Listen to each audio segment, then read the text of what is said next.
Hello everyone. So today we are going to have a brief discussion on arrhythmogenic right ventricular cardiomyopathy. Nowadays in our routine practices we are seeing a lot of cases of ARVC, so we'll just have a brief discussion on that. So if you see, ARVC is basically a genetic cardiomyopathy which is characterized by fibrofatty replacement of the RV musculature, ventricular arrhythmias and RV failure. So ARVD first recognized in 1977 is an inherited cardiomyopathy mostly due to mutations in both desmosomal and non-desmosomal genes. ARVD is considered as a leading cause of sudden cardiac death in young people and the athletes. It is characterized by abnormality in the development of the RV musculature. The final diagnosis of ARVD was initially pathologically made based on the findings characterized by fibrofatty infiltration and cardiomyocyte loss predominantly affecting the RV. So the name ARVD was first coined in 1978 by Frank and Fontaine. In 1996, the WHO and the IFSC decided the ARVD has to be considered as a manifestation of the cardiomyopathy. So the terminology changed from ARVD to ARVC. If you see incidence and prevalence wise, it's basically a disease of a young adult people with a male to female ratio of 2.7:1.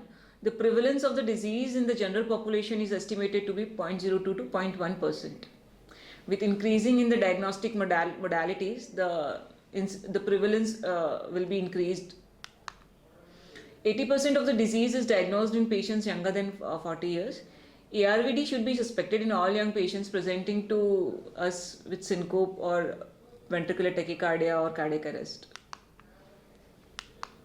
So pathophysiology, just a brief discussion, is basically a progressive disease in which the normal myocardium is replaced by the fibrofatty tissue, usually RV, but LV might also be involved. It begins mainly in this. To begin with, it involves the subepicardium and mid-mural layers and progresses to the subendocardium. There is a triangle of dysplasia. The three sites which are most commonly involved is the RVOT, apex, and the inferiolateral wall near the tricuspid valve. Because of the involvement, there are islands of scar which are formed in the RV, which leads to reentrant VT and which increases the risk of sudden cardiac death. So we'll just go. As discussed previously, both desmosomal and non-desmosomal genes can be involved. We'll just have a brief discussion on the desmosomal protein structure. The desmosome is a multi-protein complex forming the intercellular junctions. These constitute protein are desmosomal cadherins, including the desmogleins and the desmocholine, armadillo proteins, including the plakophilin and the plakoglobin, and the plakin protein, the desmoplakin. Any mutation in any of the five can cause ARVC phenotype. 8 genes account for the majority of the pathogenic or likely pathogenic variants in the ARVC, including 5 desmosomal genes and the 3 non-desmosomal genes. Up to 50 to 60% of the ARVC cases are thought to be caused by variants affecting the genes that are encode desmosomal protein. In particular, PKP2 gene is reported to account for between 20 to 46% of the clinical cases of the ARVC, whereas the DSP and DSG2 account for 10% each, and DSC2 account for 5%.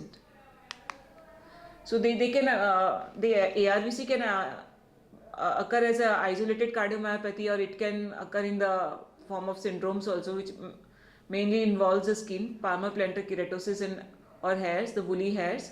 Those syndromes are mainly again classified as Carvajal or the Naxos disease syndrome, based upon the RV involvement or the left ventricular involvement.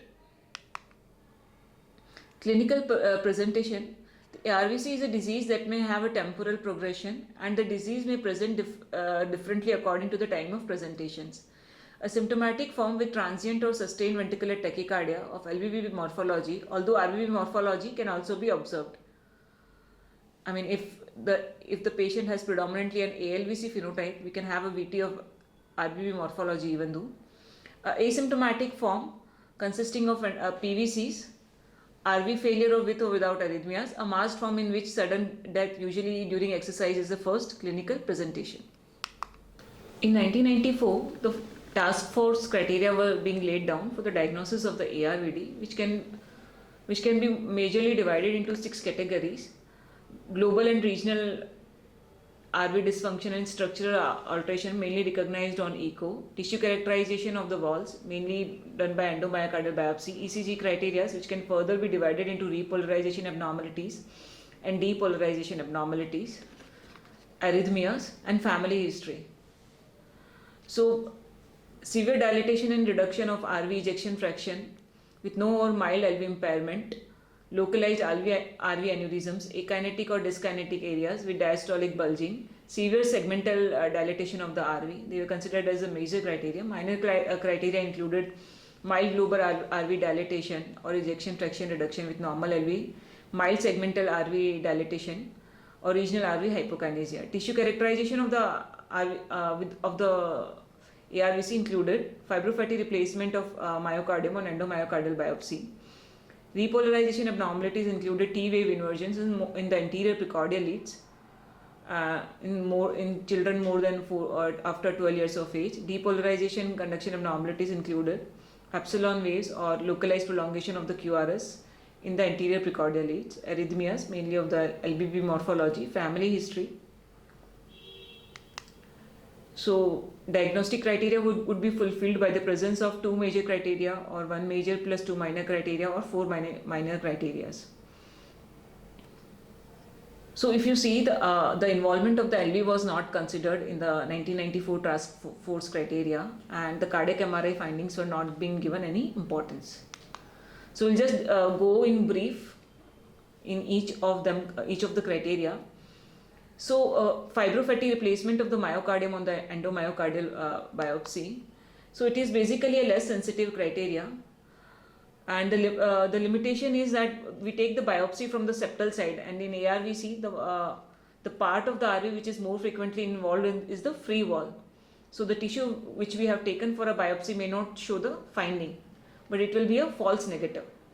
The sensitivity of the test will be less, and if you see, it is a non-specific also, because the fibrofatty replacement we can see in healthy individuals also, more than 50% of the elderly people, or long-term or in the people with on long-term therapy with the steroids, other cardiomyopathies or idiopathic VTs.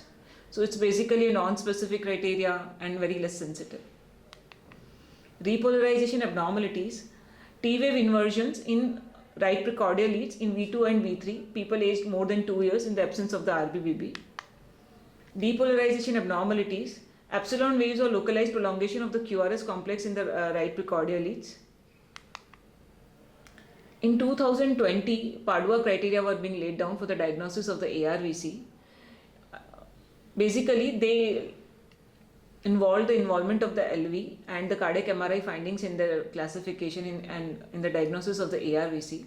Criteria proposed for the ARVC in 1994 and revised in 2010 by a task force. Although the task force criteria demonstrated a good accuracy for diagnosis of the original ARVC phenotype, they lacked sensitivity for identification of the expanding phenotypic spectrum of the ACM, which included left-sided variants and did not incorporate LG findings by the cardiac MRI.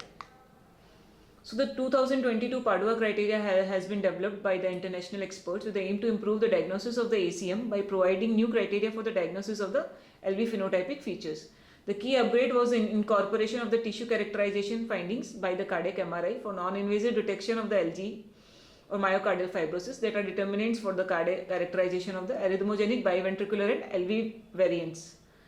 New criteria regarding LV depolarization and repolarization ECG abnormalities and ventricular arrhythmias of LV origin were also provided. So if you see here, the criteria were in the same in the same 6 parameters only, but the cardiac MRI findings are also being included in the major criteria.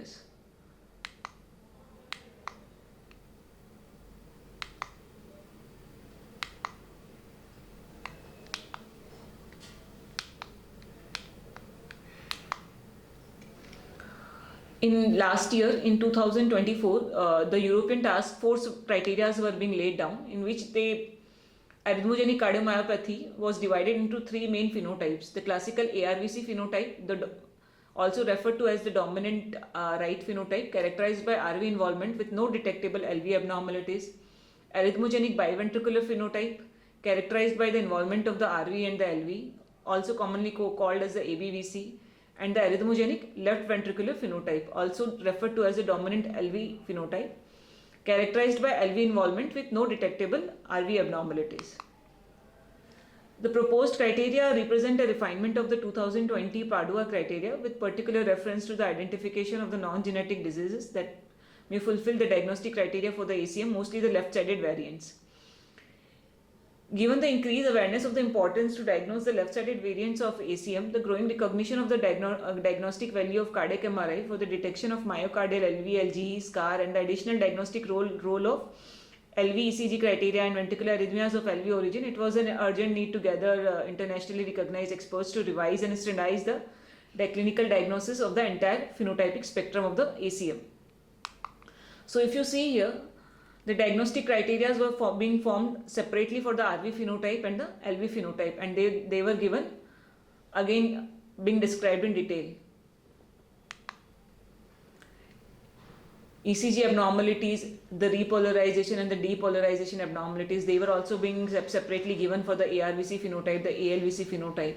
We have discussed the repolarization abnormalities of the ARVC phenotype. If you see the ALVC phenotype, negative T wave inversions in the negative in the left precordial leads, V4 to V6 in the absence of the complete LBBB. Depolarization criteria, if you talk about the low QRS voltages in all the limb leads in the absence of other causes. Arrhythmias, till now we knew that okay, arrhythmias with LBB morphology, that is ARVC, no, but frequently if you find an RB, we can find an RBB morphology arrhythmia also, which is which can be sustained or non-sustained. So it's just a flow chart for the clinical identification of the arrhythmogenic cardiomyopathy etiology. So we get them tested genetically. If it's a pathogenic desmosomal gene variant is positive, it is called as a desmosomal gene related arrhythmogenic cardiomyopathy. If pathogenic non-desmosomal gene variant is positive, it will be non-desmosomal gene related arrhythmogenic cardiomyopathy. If the family screening is positive, but negative molecular genetic testing, it is called as a familial gene elusive arrhythmogenic cardiomyopathy. And if identification of non-genetic causes, it is called as an acquired arrhythmogenic cardiomyopathy or a idiopathic arrhythmogenic cardiomyopathy. So ECG findings say we can see a late potential after the QRS. It's an epsilon wave, just one line about epsilon wave. ECG abnormalities can be observed in almost 90% of the patients with ARVC. The ECG in patients with ARVC usually shows in sinus rhythm the QRS duration more than 110 millisecond in lead V1 with a terminal deflection within or at the end of the QRS complex in leads V1 to V3. In up to 30% of the patients we can see the epsilon wave, and inversion of the T waves in the right precordial leads V1 to V3, 50 to 70% of the patients. Here we can see the T wave inversions, not just limited to lead V1 but V2, V3. Epsilon waves again. So ECG findings, complete RBBB is found in approximately 15% of the patients and incomplete RBBB in 18% of the patients with the ARVC. In the presence of an RBBB pattern, selective prolongation of the QRS duration in leads V1 to V3 compared to lead V6, also known as parietal block, is an important hallmark for the ARVC. So the ratio of QRS duration in leads V1 to V3 versus V4 to V6 more than 1.2, and prolonged S wave upstroke in V1 to V3 more than 55 millisecond in the absence of right RBBB is considered significant. If you see here, the QRS duration in lead V1 is more as compared to the V6. The right ventricular parietal block, as evidenced by a QRS duration in V1 to V3, is longer than that seen in the V4 to V6 lead. VT. The VTs which we see in the ARVC phenotype is mainly LBBB morphology, which can be both outflow tract and non-outflow tract. The axis can be superior axis or it can be inferior axis. If it's an inferior axis, then it means that the RVOT is the main site of the origin. If it's a superior axis, that it means that it is coming from the RV inferior wall.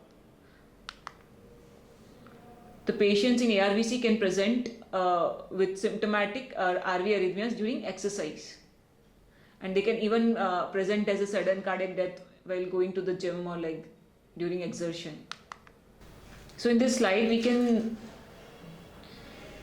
So in this slide we can see both the ARVC phenotype and the ALVC phenotype. The upper panel represents the ARVC phenotype and the lower panel represents the ALVC phenotype.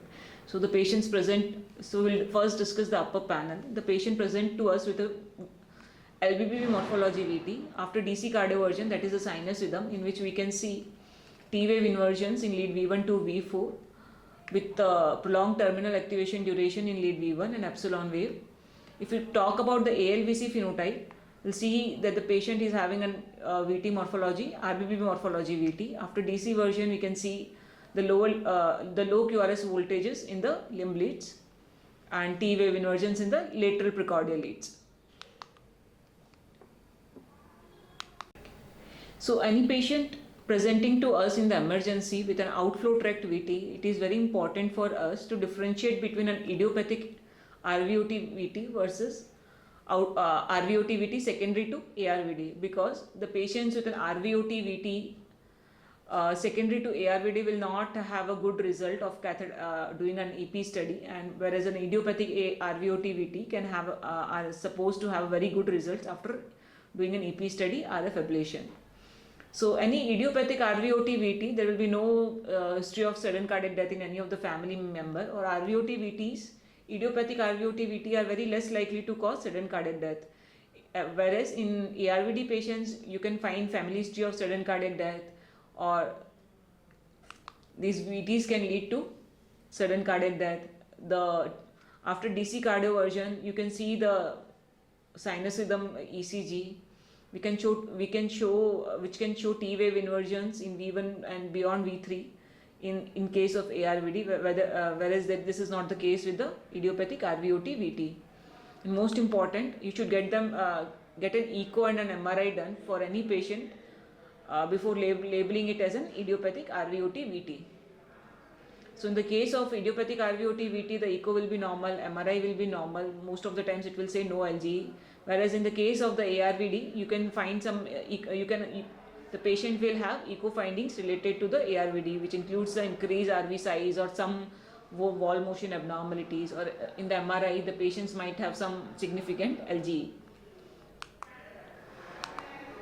So this just nowadays we don't do an RV angiogram to diagnose ARVC, just it's showing that aneurysm is there in the RVOT. So echo criteria, which can further be divided into, we'll just discuss in brief the echocardiographic criteria. So further divided into major criteria, minor criteria and supportive criteria. So getting into the minor criteria, if we talk about the major criteria, which includes the severe dilatation and reduction of the RV ejection fraction, or localized RV impairment or aneurysms, or severe segmental dilatation of the RV, which can further be if we talk about the RVOT dimensions, we see the RVOT dimensions in the short axis view and the long axis view. In the long axis view, more than 32 mm is considered as significant and included in the major criteria. If the short axis view, more than 36 mm is considered to be a major criteria, or ejection fraction area change less than 33% is considered as a major criteria. If we talk about the minor criteria, mild global RV dilatation or ejection fraction reduction with normal LV, mild segmental dilatation of the RV, or regional RV hypokinesia, all these are considered to be a minor criteria. So just a few echo images. If you see here, the RVOT dimension in the plex view is 30 mm, which is significant. RVOT dimension in the short axis view, RVOT is significantly dilated. In the third image, you can see the RV apical dyskinesia and aneurysm. In the fifth image, you can see a hyperechogenic moderator band, which is a supportive criteria. So role of MRI has been described in the recent criteria. So management strategies for the ARVC will not go in much detail about it, but lifestyle modification, sudden cardiac death and intense exertion in young individuals with ARVC is common, and physical exercise is a factor promoting development and progression of the ARVC phenotype. And it is recommended no competitive or endurance sports for the ARVC patients who are already diagnosed. And therapy wise, three approaches are being considered: arrhythmia management, which includes the antiarrhythmic drugs, amiodarone, beta blockers and sotalol are the most commonly used drugs in India. cardiac defibrillator, catheter ablation only for the patients who are refractory, who are having refractory VT on medical management. So RV failure management if the patient presents to us with RV failure, or thromboembolic management. Take home message: exercise increases the arrhythmic risk and structural dysfunction progression. Lifestyle modification is most important, which is being advised to the patients. Endomyocardial biopsy and diagnostic EP study practically are of no use. Genetic testing results to be used with a pinch of salt. Amiodarone alone or in combination with beta blocker, most effective drug therapy. And ICD is advised. Catheter ablation is not recommended as an alternative to AICD. Thank you.